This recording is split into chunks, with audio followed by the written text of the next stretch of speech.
Good afternoon, everyone. Well, I've just put some pigeon peas, done another lot of soil blocks, and I put some pigeon peas in there.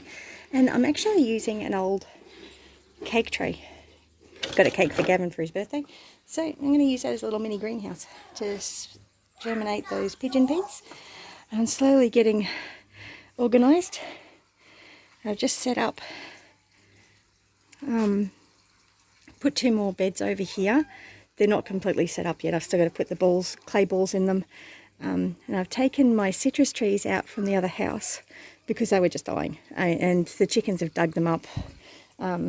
Their roots were all exposed. So I actually have had them sitting in the aquaponics for a little while, which has caused a little bit of problems because they clogged all the dirt that was on there, which wasn't a huge amount.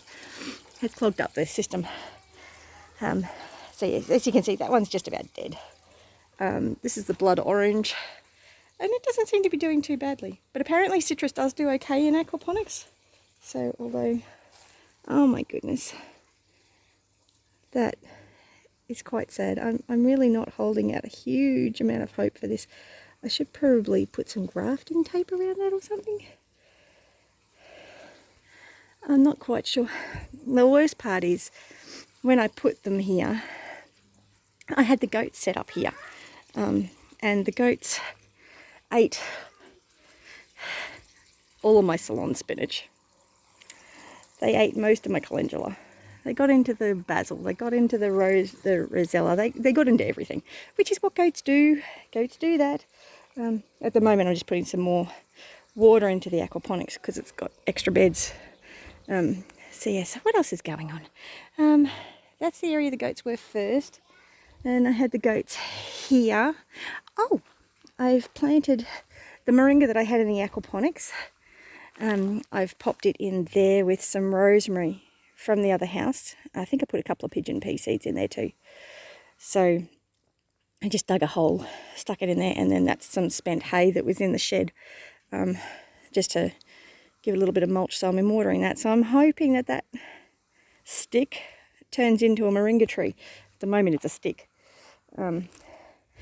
We have emptied 50 of our composting toilet buckets into a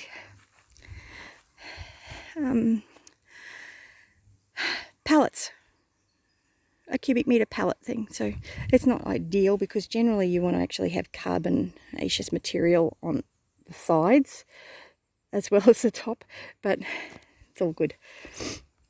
We're working with what we've got at the moment. At the moment, we don't have a lot of organic matter. This property, unfortunately, the soils are very, very depleted in organic matter. So this moringa, it's not dead. It's not dead. I've put some hay around it as well. Was that cane mulch? No, that was sugar cane mulch that I put around that. Sorry, I've got all the dust is stirring up my sinuses. Something shocking. My allergies are just really kicking into overdrive at the moment. So that moringa's not dead, but it's not thriving either. But it didn't have any roots either. So yeah, not quite sure what to make of that one. Whether or not it'll survive or not. All I can do is water it and give it the best shot I can. The Rhode Island Reds are not laying very well, but they have been laying every couple of days. But they're doing okay. Nothing tragic happening in there. I've got their feeder and their water are hanging now from the ceiling instead of just being on the ground, which is really good. The escaped guinea fowl is still escaped, but it's still alive, so that's really good. The 2 guinea fowls that are still in the coop, see, there it is. I'm 99% certain that I have all 3 boys. Yeah, bit disappointed about that, but you get that. It's all good. So I've put some cane mulch, sugar cane mulch in there with the guinea fowls just to try and stop them from stirring up so much dust. It was just nuts because these guys just get very distressed. So the new commercial laying chickens that I got, they're doing well. I'm getting, from these 4 girls, I'm getting about 2 to 3 eggs a day. So yeah, they're not going to be fertile yet, But they're doing well. So I've got them here so that they're preparing this area for me to plant. So I've put a heap of hay mulch in there. I'm going to get some horse manure from out of the stable. It's not the best horse manure because the owners have been using chemical wormers, but it's better than nothing. These girls are doing well. I did have their feeder hanging up here, but I realised that when it rains, he's going to get wet. So I've moved their feeder and their nesting box in further so it's under cover. And I'm planning on putting some more nesting boxes in there. Not that they need them, but just because it's somewhere to store them, for want of a better place at the moment. At the moment I've got the goats just over there. That area there I will be turning that into a food forest. The previous owners to the previous owners had that as an orchard. So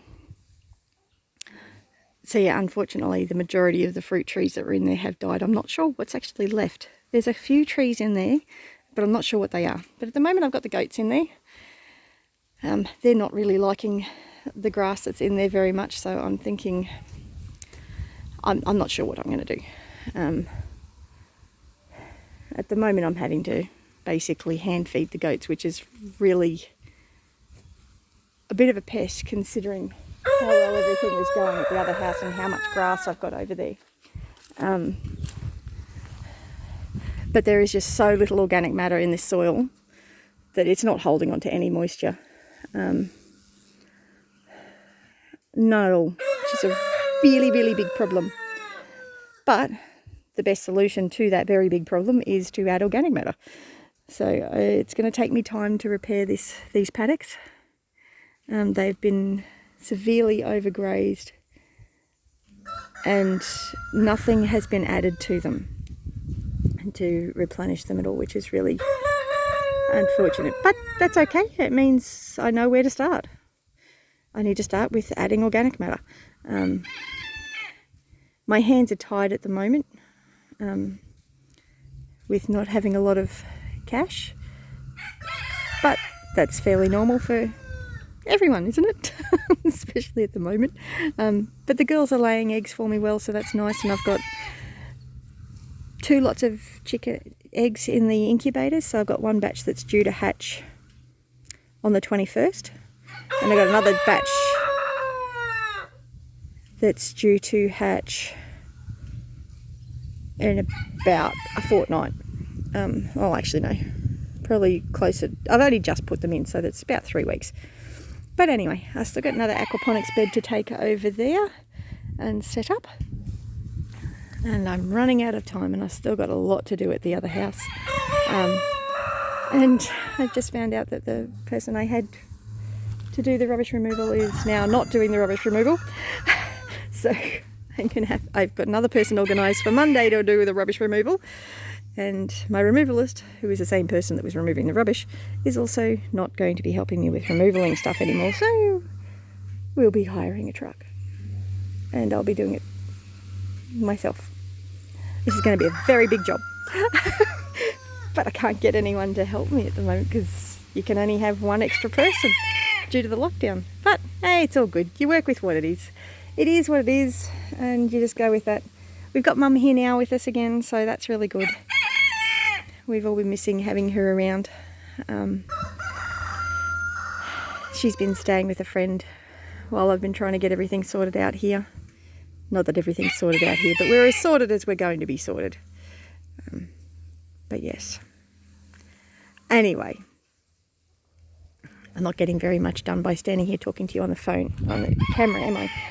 Anyway, mind you, at the moment I am actually putting water into the aquaponics. So it's not that I'm doing nothing and just waiting patiently for it to fill up with water. And the water doesn't flow all that quickly here, unfortunately. The pump's not really big enough, but that's another story. And there's nothing we can do about it now. We have to wait until we can do something. We have lost a few fish. I think most of that is due to the pump getting clogged up. So there are still a few of them in there. So I've now actually got a little solar powered aerator in there. So given the small number of fish and their small size, that little aerator will be fine to keep them alive. But anyway, I better get some more done. Have a great one. Bless you.